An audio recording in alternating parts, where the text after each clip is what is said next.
নানগুলো খুবই নরম এবং সফট, আর সারাদিন যদি বাহিরে রাখেন তারপরেও কিন্তু এই নানগুলো শক্ত হবে না।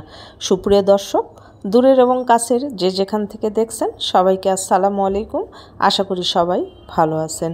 আজ আমি আপনাদেরকে তৈরি করে দেখাবো খুবই সহজভাবে গার্লিক বাটার নান। এই নানগুলো যখন আমরা রেস্টুরেন্টে খেতে যাই তখন কিন্তু অনেক চড়া দাম দিয়ে কিনতে হয়। তাই রেস্টুরেন্টে না গিয়ে আমার ভিডিওটা ফলো করে একদিন তৈরি করে দেখতে পারেন। আশা করি ভিডিওটা ভালো লাগবে এবং উপকারে আসবে। ভিডিওটা ভালো লাগলে শুরু থেকে শেষ পর্যন্ত দেখার অনুরোধ রইল। চলুন তাহলে কথা না বাড়িয়ে আমরা মূল ভিডিওতে চলে যাই। সুপ্রিয় দর্শক, গার্লিক বাটার নান তৈরি করার জন্য নিয়েছি 4 কাপ ময়দা। আপনারা চাইলে কম অথবা বেশি করে নিতে পারেন, কিংবা আটা দিয়েও তৈরি করে নিতে পারেন। এর মধ্যে দিয়ে দিতে হবে 4 চামচ চিনি, হাফ চামচ লবণ, ইস্ট 2 চামচ। এর চেয়ে বেশি দিলে গন্ধ করবে, খেতে ভালো লাগবে না। শুকনো উপকরণগুলোকে ভালো করে মিশিয়ে নিতে হবে। আর মেশানো হয়ে গেলে এর মধ্যে দিয়ে দিতে হবে হালকা কুসুম গরম পানি। অল্প অল্প পানি দিয়ে নরম একটা ডো তৈরি করে নিতে হবে। যখন দেখবেন যে আপনার হাত থেকে এই ময়দাগুলো আর খুলছে না, সে পর্যায়ে এসে হাতটা ময়দার মধ্যে চুবিয়ে হাত দিয়ে এইভাবে ডলা দিলে দেখবেন যে হাতটা সুন্দরভাবে ক্লিন হয়ে যাচ্ছে। এখন হাত দিয়ে ভালো করে মধ্যে খুব নরমও না আবার খুব শক্তও না, এইরকম একটা ডো তৈরি করে নিতে হবে। এই ডোতে কিন্তু তেল ইউজ করি নাই, বাটার ইউজ করেছি, কিন্তু সেই ভিডিওটা স্কিপ করে ফেলেছি, অত্যন্ত দুঃখিত। এখন ডোটাকে অ্যাক্টিভ হওয়ার জন্য রেখে দিতে হবে গরম কোনো স্থানে, রৌদ্রে অথবা চুলার পাশে। তবে আমি যেটা করি, ওভেনটা ফ্রি হিট 1 মিনিট করে নিয়ে ডোটার ভিতরে রেখে দিই। এতে করে খুব দ্রুত আমার ডোটা অ্যাক্টিভ হয়ে যায়। আমি 45 মিনিটের জন্য রেখে দিয়েছিলাম, আর দেখেন ডোটা ফুলে একেবারে ডাবল হয়ে গেছে। ডোটাকে আবারও 1 মিনিটের মতো মথে নেব।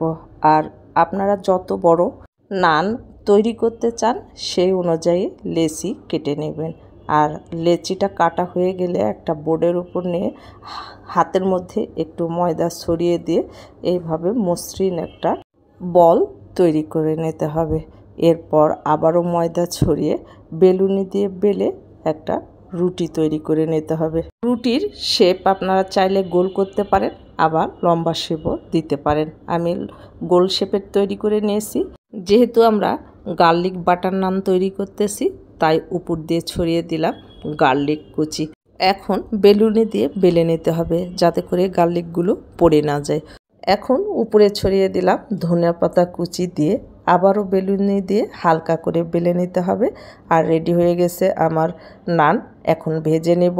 আগে থেকে চুলায় ফ্রাই প্যান বসিয়ে 1 মিনিট হালকা আঁচে ভেজে নিয়েছি। আর উল্টিয়ে দিয়ে উপরে বাটার ব্রাশ করে দিতে হবে। আর এইভাবে ঘুরিয়ে ঘুরিয়ে ভেজে নিতে হবে। হাই হিটে ভাজতে যাবে না, তাহলে কালার কিন্তু দ্রুতই চলে আসবে।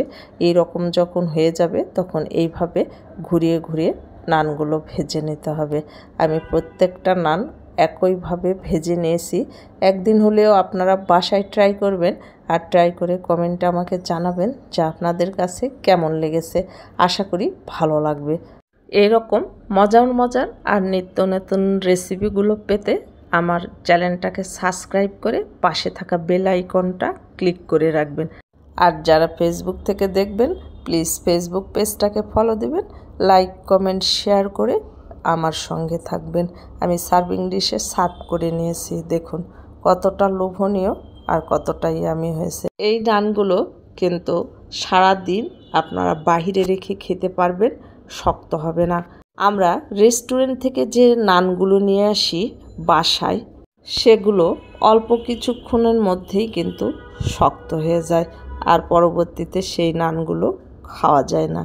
আর এই নানগুলো সারা দিন আপনারা বাইরে রেখে খাবেন, ইনশাল্লাহ শক্ত হবে না। আর এই নানগুলো আপনারা পরিবেশন করতে পারেন গরুর মাংস, খাসির মাংস, কিংবা চিকেন চাপ, চিকেন গ্রিল, সব কিছুর সঙ্গেই ভালো যায়। আর আমার তো দেখেই লোভ লাগতেছে, মনে হচ্ছে এখনই একটা ছিঁড়ে খেয়ে ফেলি। আর দেখেন কতটা নরম আর কতটা সফট হয়েছে। আমার ভিডিওগুলো যদি এতটুকু পরিমাণ ভালো লেগে থাকে তাহলে প্লিজ একটা লাইক, কমেন্ট, শেয়ার করবেন, আমার পাশে থাকবেন, আমার জন্য দোয়া করবেন। আপনাদের সকলের সুস্বাস্থ্য এবং মঙ্গল জীবন কামনা করে ভিডিওটা আজকের মতো এখানেই শেষ করছি। ভালো থাকবেন সবাই, দেখা হবে পরবর্তী।